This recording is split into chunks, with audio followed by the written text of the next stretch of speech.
Yebo, wengane zawethu niyaphila. Kodwa la ku-TikTok bafethu umuntu niyamenza akhulume isidingo singekho. Futhi niyakwazi ukufuna ukushintsha nje umoya womuntu indlela akadalwe ngayo.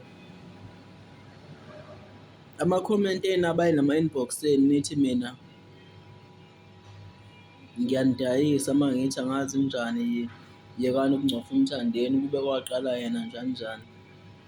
Bafowethu mina ngumlandeli mina. Ngisuke ngibeka umbono wami ukuthi bafowethu lento ngibona ngathi inobungozi le yokuncofana. Ngiyibonile mina ngami ukuba nezitho engenasidingo. Ziningi izinto ongazenza ukuseka i-artist lakho. Ngoba iphutha enilenzayo ma-TikTok kufuna nginitshele namhlanje. Mina bengiveza umbono lapho ukuthi ama-Blue Nation asigxileni kweqhawe lethu. So lo mculo osothe yena akathandi kulokho ementionwa. Yekani, dlala umculo weqhawe lenu. Kodwa khona abathi-ke ngiyabadayisa, why ngekhuza mase kuzokhipha umthandeni.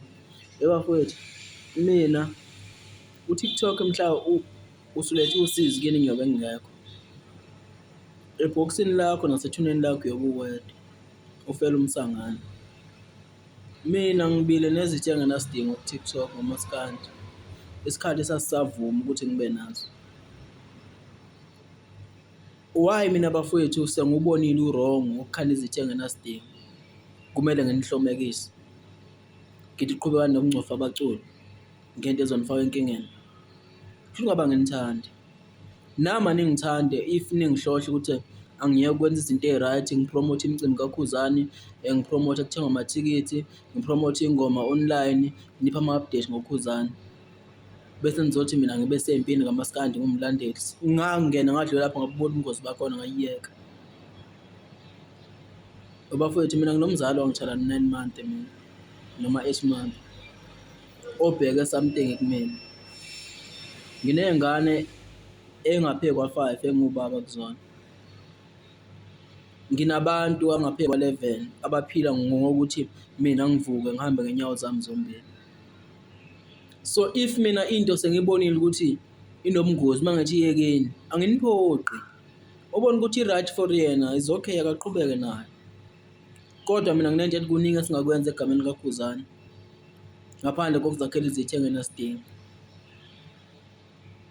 Anginiphoqi bafethu. Uma ukuthi nina nibona ku-right ukuthi niyeke umculo online ukudlala, nihambe niyogcwala ephejini labaculi nibathuke, is okay for nina. Is okay. Anginilawuli bafowethu. Beka nje umbono ukuthi njobe ethi umuntu ozofaka inhlabathi epharishini lakhe uyigweregwele uzodila naye. Ungabi lo muntu oqala ozoba isibonelo. Kodwa bafethu phela uma ningenankinga ke nempilo eniphilayo is okay. Mina bengifaka nje umbono wami. So kuyangithusa mase nithi mina ngiyanidayisa ngoba nginempakamo kusho ukuthi angisanidingi ukuthi ningifollowe.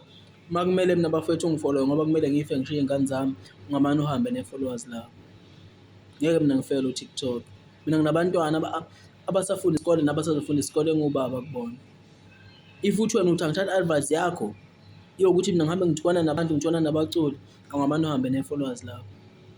Never ngeke ngiyenze leyo nto mina. Ngeke ngikwenze lokho angifuni bafethu umqambela uma nginikhohlisa. Engizokwenza ukweseka uKhuzani ngidlala umculo wakhe online nginitshele sishaya ama-million. Enze umcimbi vele nomcimbi wakhe imicimbi yakhe vele eminingi usezoyikhatha off. So why bafethu kumele hayi kahleni bafethu hayi.